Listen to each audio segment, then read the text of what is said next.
ആദി പോയി അഡ്മിറ്റ് ചെയ്യാനുള്ളതെല്ലാം ഏർപ്പാടാക്കി തിരിച്ചു വന്നപ്പോഴേക്കും ജാൻവിയെ റൂമിലേക്ക് ഷിഫ്റ്റ് ചെയ്യാൻ തുടങ്ങിയിരുന്നു. വീൽചെയറിലിരുത്തി കൊണ്ടുവന്നവളെ ബെഡിലേക്ക് കിടത്താൻ ആദിയാണ് സഹായിച്ചത്. അവൻ ജാനിയെ കൈകളിലേക്ക് കോരിയെടുത്തു. ഒരു പൂച്ചക്കുഞ്ഞിനെ പോലെ നെഞ്ചിലേക്ക് ചാഞ്ഞു കിടക്കുന്നവളെ അവനൊന്ന് നോക്കി. ഇപ്പോഴും മയക്കത്തിലാണ്. ആദി അവളെ ശ്രദ്ധാപൂർവം ബെഡിലേക്ക് കിടത്തി. നേഴ്സ് വന്ന് ഡ്രിപ്പ് ഒന്നുകൂടി ശരിയാക്കി കൊടുത്തു. മെഡിസിൻ എല്ലാം ഈ ഡ്രോയിൽ വെച്ചിട്ടുണ്ട്. എഴുന്നേറ്റ് കഴിയുമ്പോൾ എന്തെങ്കിലും ലൈറ്റായി കഴിപ്പിച്ചിട്ട് മരുന്ന് കൊടുക്കണം. ഒരു 10 മണിയാകുമ്പോൾ ഡോക്ടർ റൗണ്ട്സിന് വരും. അതും പറഞ്ഞവർ പുറത്തേക്ക് പോയി. സമയം അപ്പോഴേക്കും 4 മണിയായിരുന്നു. ആദി എല്ലാവരെയും നോക്കി. ഒരു കാര്യം ചെയ്യ്, അമ്മയും അച്ഛനും കൂടി വീട്ടിലേക്ക് പോയിക്കോ. കുറച്ചു നേരം കിടന്ന് ഒന്ന് ഫ്രഷ് ആയിട്ട് വന്നാൽ മതി. അതൊന്നും വേണ്ട മോനെ, ഞങ്ങളും ഇവിടെ നിൽക്കാം. മീനു അവൻ പറഞ്ഞതിനെ എതിർത്തു. അതല്ല അമ്മേ, മാരേജിന് വേണ്ടി 2 ആഴ്ചത്തെ ലീവ് എടുത്ത കാരണം എനിക്കിന്ന് കോളേജിൽ പോയേ പറ്റൂ. നിങ്ങൾ വീട്ടിൽ പോയി മുത്തശ്ശിക്കും ഫ്രഷ് ആവാനുള്ളതെല്ലാം എടുത്ത് ഒരു 9 മണിക്ക് മുന്നേ വന്നാൽ എനിക്ക് നേരെ അങ്ങ് പോയാൽ മതിയല്ലോ. ആദ്യം പറഞ്ഞത് നേരാണെന്ന് തോന്നിയതും അവർ സുഭദ്രയോട് യാത്ര പറഞ്ഞിറങ്ങി. മുത്തശ്ശി, ആ കട്ടിലിൽ കിടന്ന് കുറച്ചു നേരം ഉറങ്ങിക്കോ. മോന് ബുദ്ധിമുട്ടായല്ലേ? ഹേ, അങ്ങനെയൊന്നും പറയല്ലേ. ഞാൻ കെട്ടാൻ പോകുന്ന കുട്ടിയല്ലേ അവള്. പിന്നെ എങ്ങനെയാ അതെനിക്ക് ബുദ്ധിമുട്ടാവുക? പിന്നെ ഞാനിന്ന് അവളോട് ക്ലാസ്സിൽ വെച്ച് കുറച്ച് ദേഷ്യപ്പെട്ടു. അവൻ ഇന്ന് നടന്ന കാര്യങ്ങളൊക്കെ സുഭദ്രയോട് പറഞ്ഞു. എന്തുകൊണ്ടോ ഒന്നും മറച്ചു വെക്കാൻ തോന്നിയില്ല അവന്. അത് സാരമില്ല മോനെ, പോട്ടെ, കഴിഞ്ഞത് കഴിഞ്ഞു. അവളൊരു പാവമ്മ, ഇങ്ങനെ തുള്ളിക്കളിച്ച് നടക്കുന്നേ ഉള്ളൂ. ഒത്തിരി അനുഭവിച്ചതാ എൻ്റെ കുട്ടി. സുഭദ്ര പഴയ ഓർമ്മകളിലേക്ക് പോയി. അത് മനസ്സിലാക്കിയെന്നോണം അവൻ സുഭദ്രയെ അനുനയിപ്പിച്ച് കട്ടിലിൽ കിടത്തി. അവർ ഉറങ്ങിയതും അവൻ ജാനിയുടെ അടുത്തുള്ള ചെയറിലേക്ക് പോയിരുന്നു. നല്ല ഉറക്കത്തിലാണ്. അവൻ അവളോട് അതിയായ വാത്സല്യം തോന്നി. പേടിപ്പിച്ചു കളഞ്ഞല്ലോ പെണ്ണെ നീയ്. ഇത്രയും നേരം തീയിൽ ചവിട്ടിയാ നടന്നേ. നീ ഹോസ്പിറ്റലിലാണെന്നറിഞ്ഞപ്പോൾ ശ്വാസം നിലച്ചതുപോലെ തോന്നി. ഇപ്പോഴാ ഒരു സമാധാനമായത്. അവൻ പയ്യെ കൈ ഉയർത്തി അവളുടെ മുടിയിലൂടെ തഴുകി. ഉറക്കം വന്ന് കണ്ണുകളെ മൂടിയപ്പോൾ അവൻ തല ബെഡിലേക്ക് വെച്ച് കണ്ണുകൾ അടച്ചു. ഒരു 7 മണി ആയപ്പോഴേക്കും ജാനി ഉണർന്നിരുന്നു. കുറച്ചു സമയമെടുത്തു ഹോസ്പിറ്റലിലാണെന്ന് മനസ്സിലാക്കാൻ. മേലാകെയുള്ള വേദനയും പനിച്ചൂടും അവളെ അവശയാക്കി. ഇന്നലത്തെ കാര്യങ്ങൾ അവ്യക്തമായി എന്തൊക്കെയോ ഓർമ്മയിൽ വരുന്നുണ്ട്. പൊടുന്നനെ ആദിയുടെ മുഖം അതിൽ തെളിഞ്ഞതും അവളൊന്ന് ഞെട്ടി. ആദി സാറിനെ തന്നെയാണോ ഞാൻ ഇന്നലെ കണ്ടത്? തോന്നിയതായിരിക്കും. കരഞ്ഞുള്ള പനിയും പിടിപ്പിച്ച് ഇവിടെ വന്ന് കിടന്നപ്പോൾ നിനക്ക് സമാധാനമായല്ലോ. പിന്നെ ഒരു ആശ്വാസമുള്ളത് സാറിനെ ഇന്ന് കാണേണ്ടല്ലോ എന്നാ. എന്നാലും ആ ദുഷ്ടൻ എന്നെക്കാളും ആ സിത്താരയെയല്ലേ വിശ്വാസം. എന്തൊക്കെയാ എന്നെ ഇന്നലെ പറഞ്ഞ്.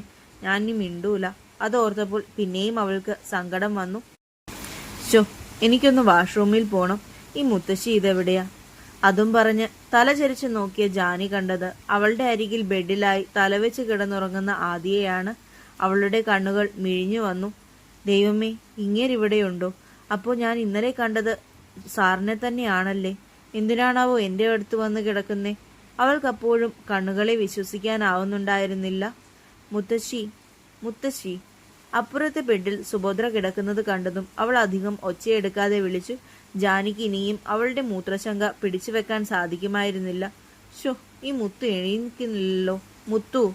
എന്നാൽ ജാനി വിളിക്കുന്നത് കേട്ട് കണ്ണു തുറന്നത് ആദിയാണ്. അവൻ നേരെ ഇരുന്ന് കൈ രണ്ടും മേലേക്ക് ഉയർത്തി മൂരി നിവർന്നു. എന്നിട്ട് ജാനിയെ നോക്കി. അവന്റെ നോട്ടം കണ്ടതും ജാനി ഒന്ന് പതറി. ആദി അവളെ നോക്കി പുഞ്ചിരിച്ചു. Hey, good morning. ഇപ്പോൾ എങ്ങനെയുണ്ട്? ക്ഷീണമുണ്ടോ? പക്ഷേ അവൻ ചോദിച്ചതൊന്നും ജാനി കേട്ടില്ല. അവൾ ഇപ്പോഴും ആദിയുടെ പുഞ്ചിരിയിൽ തങ്ങി നിൽക്കുകയാണ്. ജാൻവി, എന്തിനാ എന്നെ നോക്കി ചിരിക്കുന്നേ? എന്നെ ഇന്നലെ വഴക്ക് പറഞ്ഞില്ലേ? എനിക്ക് എത്ര സങ്കടമായി എന്നറിയാവോ? ഞാൻ കുറെ കരഞ്ഞു. എന്നിട്ടിപ്പോൾ ഇരുന്ന് ഇളിക്കുന്നത് കണ്ടില്ലേ? അവൾ ഓരോന്നും ആലോചിച്ചിരുന്നതിനാൽ ആൽദി വിളിച്ചതൊന്നും കേട്ടില്ല. ജാൻവി. അവൻ അവളുടെ തോളിൽ പിടിച്ച് പതിയെ ഒന്ന് കുലുക്കി. അവളിൽ നിന്നൊരു മുളൽ മാത്രമേ പുറത്തു വന്നുള്ളൂ. ഞാൻ ചോദിച്ചതൊന്നും കേട്ടില്ലേ? അവന്റെ മുഖത്ത് ഇപ്പോഴും ഒരു കുഞ്ഞു പുഞ്ചിരിയുണ്ട്. ഇല്ല, ഞാൻ വേറെ എന്തോ ആലോചിച്ച്. It's okay. വാഷ്റൂം യൂസ് ചെയ്യണോ? ഞാൻ കൊണ്ടാക്കാം. അപ്പോഴാണ് അവളും ആ കാര്യം ഓർക്കുന്നത്. വേണ്ട, മുത്തശ്ശിയെ വിളിച്ചാൽ മതി. മുത്തശ്ശി കുറച്ച് മുന്നേ കിടന്നതേ ഉള്ളൂ. നൈറ്റ് മുഴുവൻ എഴുന്നേറ്റിരിക്കുമായിരുന്നു. ക്ഷീണം കാണും. ഞാൻ ഹെൽപ്പ് ചെയ്യാം. അവൾ പിന്നെയും മടിച്ചു നിൽക്കുന്നത് കണ്ട് ആദി ഇരുന്നിടത്തു നിന്ന് എഴുന്നേറ്റു. ജാനിയാണെങ്കിൽ ഇവൻ എന്താ ചെയ്യാൻ പോകുന്നതെന്ന് നോക്കുകയാണ്. വാ. ആദി അവളുടെ കയ്യിൽ പിടിച്ച് കണ്ണുകൊണ്ട് കട്ടിലിൽ നിറങ്ങാൻ ആംഗ്യം കാണിച്ചു. അവൾ മറുത്തെന്തോ പറയാൻ തുടങ്ങിയതും അവന്റെ ഒറ്റ നോട്ടത്തിൽ നല്ല കുട്ടിയായി കട്ടിലിൽ നിന്നും എഴുന്നേറ്റു. ഡ്രിപ്പ് തീർന്നതിനാൽ നേഴ്സ് വന്ന് അത് അഴിച്ചു മാറ്റിയിരുന്നു. അതിനാൽ കാനുല മാത്രമേ കയ്യിലുണ്ടായിരുന്നുള്ളൂ. ഒരു ചെറിയ തലകറക്കം പോലെ തോന്നിയതും അവൾ അവന്റെ കയ്യിൽ പിടിച്ചു. അറിയോ ഓക്കെ?